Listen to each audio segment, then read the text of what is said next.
All right, Martin Popoff from the Contrarians here, back again with another solo show looking at productions. We're talking about Queen today. I'm going to go through the entire Queen catalog and rank these albums by production. This does not line up perfectly with what I think about these albums, but production does affect what I think of them. Very, very challenging, interesting productions throughout the Queen catalog. They kind of go to a lot of different places. So let's get cracking. We've got 15 Queen albums to go through. Let's start at number 15. I've got A Kind of Magic. I think in 1986, 85, whatever this is, Queen should know better. I think it's a very weak, annoying. I mean, the songs are very weak and annoying as well, but I don't think the production's very good. They don't know what they're doing. There's lacking heaviness all over, including at the heavy end of things, and there's irritating highs. I just don't think it's a very well produced album. Number 14, I've got The Miracle. I find this is the tail end of their combination of Hot Space, the game, the works sort of feel. It's organic enough. It's not a terrible production, but I just find it kind of humorless or personality less to go along with the songs kind of thing. 13, I've got Hot Space. I kind of feel bad putting it this low because I do like a good obscure production. I think this is the extreme of Mackness, Reinhold Mack, Musiclandness that Queen gets. We hear Mack's production quality on the likes of ELO, Billy Squier, later on Black Sabbath Dehumanizer.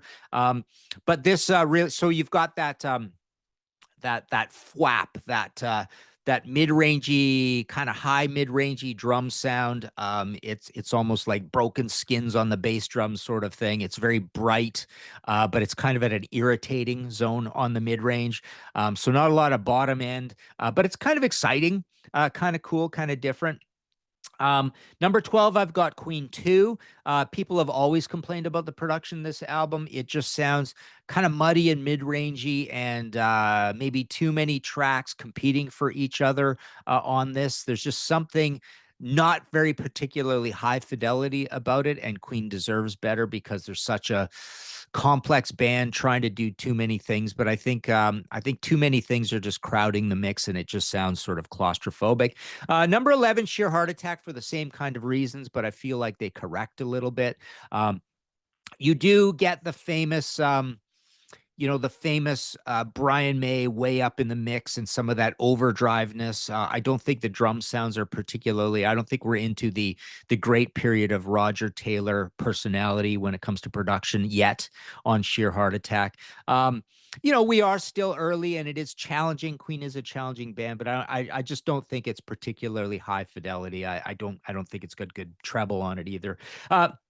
Number 10, I've got Made in Heaven, a horrific Queen album. Definitely my least favorite Queen album.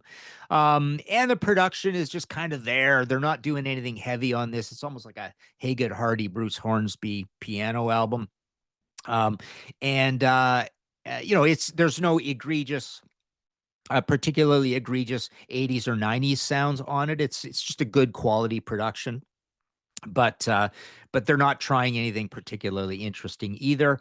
Number 9, I've got Day at the Races, famously self-produced after the Roy Thomas Baker big hit album, and it goes together with Night at the Opera. And I have the same complaints about this album that I have about Queen 2 and Sheer Heart Attack.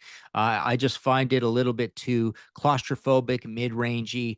When I put it on, you quickly get accustomed to it. I've even said this about bootleg albums. When you put a bootleg album on, initially you're horrified, and eventually that goes away and your ears adjust to it, and now you're just listening to the music. So it's not a terrible production, very challenging. So they rise to a lot of challenges here with vocals in particular, and do a great job there. And yeah, as I get into it, I'm listening to something amazing like Somebody to Love or whatever. I forget that I wasn't particularly crazy about the production. Number 8, I've got Innuendo. Famously the last proper Queen album, and everybody kind of likes it quite a bit. I think it's a little overrated, but the production's really good. Again, they don't fall into any 90s or 80s pitfalls here. It's just good, powerful bottom end, solid conservative sober mid ranges, enough top end on it as well. Some interesting challenges with some different drum sounds, but I think it generally is a really good sounding album. Number 7, I've got Queen. Queen, the debut, 1973, an amazing sounding record for 1973, but it is raw, but it's raw and exciting, and you do get them really playing with the studio and giving us all those sorts of uh, interesting techniques with overdriven, volume swells on drums and guitars and stuff. And I think they rise to the challenge, especially for a baby band. 1973. It's just a really exciting, different, innovative production. But it is raw. But it's got that extra bit of raw to it. The 2 is missing in that it sounds really kind of heavy metal and distorted. I think more so over Queen 2. Ogre Battle, notwithstanding. I mean, everybody loves the production of Ogre Battle for that, really interesting backward stuff going on it and whatnot, right? It's a production tour de force. 6, I've got A Night at the Opera. Roy Thomas Baker, famous for Bohemian Rhapsody, which is obviously a complete production tour de force. But there's all sorts of production tour de forces on here. Death on Two Legs, Prophet Song, the acoustic guitars, the 1920s music. So a lot of ear candy. I've never found it particularly super high fidelity. I don't think it's got the greatest bass sound on it, snare sound.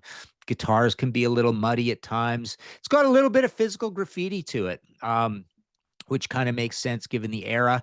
Um, so yeah, it is a little dry and boxy at times, but there is so much going on. I'm sure, a lot of this has to do with so things don't compete with each other kind of thing. So yeah, it's a production tour de force, doesn't make too many mistakes. I just don't think it's particularly high fidelity.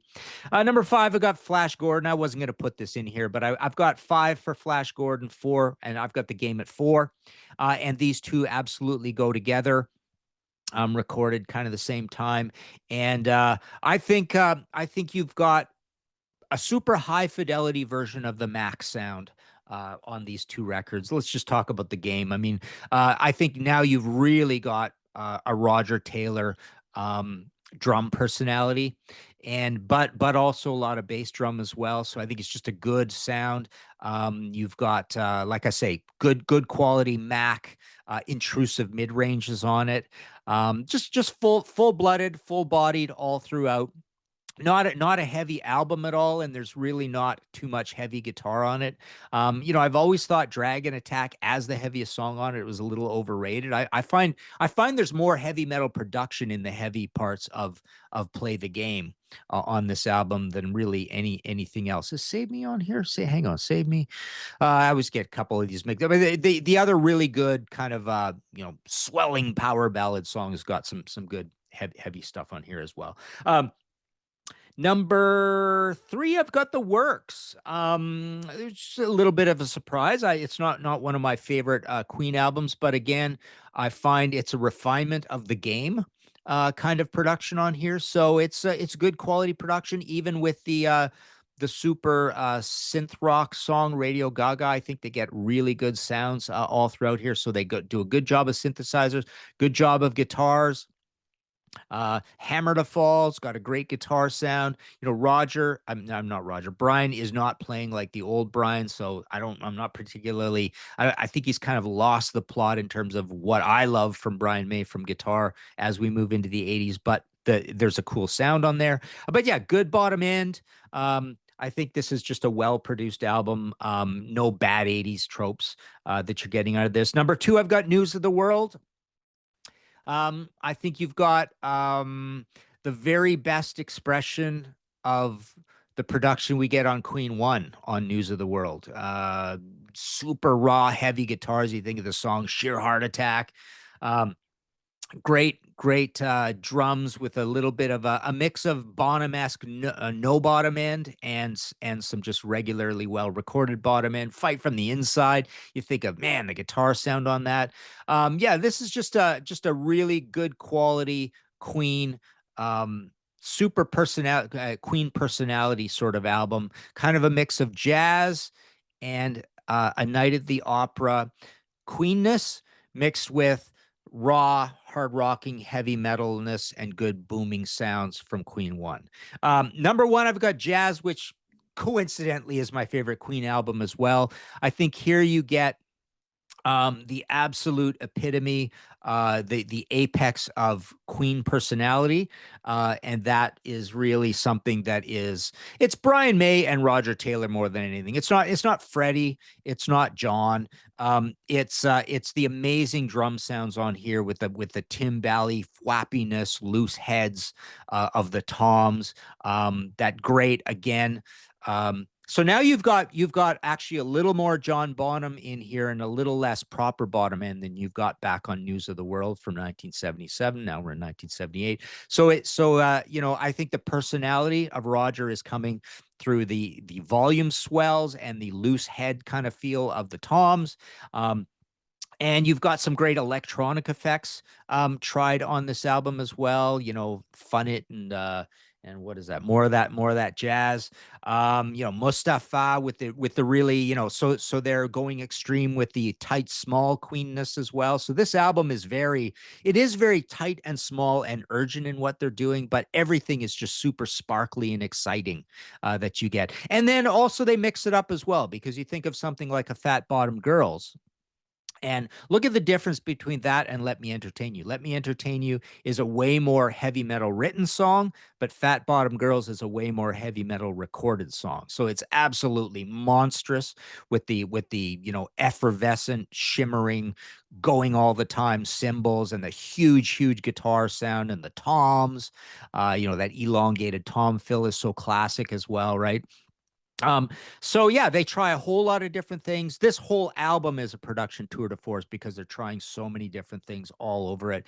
I've said that this is my favorite drum sound along with Genesis Abacab recorded of all time kind of thing. So yeah, I've got it really high up there. So there you go. There's a Queen ranking for you by production. Let us know in the comments below what you think of this, my review of this, where I got it wrong, where I got it right. And I love reading the comments. And join our Patreon situation. It gets you on the panels. We've been doing this popular Fix This Album series lately, but we've had a lot of Dark Horse series and made a lot of friends through the panels. We've got a Patreon situation, so all you got to do is join the Patreon to do that. And check out my audio podcast as well, History in 5 Songs with Martin Popoff. And my books all behind me here. These are all mine. I've got about 135 books, but only about 30 titles for sale on my website, martinpopoff.com. But the big ones are the updated, Scorpions, Merciful Fate, Max Webster. We've got, but the big, massive, beautiful Schiffer Publishing ones lately, the Big Dio, the Big Iron Maiden, and the Big Deep Purple that are just out now. And check out Grant's channel as well, Grant's Rock Warehouse. Always lots of fun, cool stuff going on over there. So there you go. Queen ranked. Go listen to some Queen.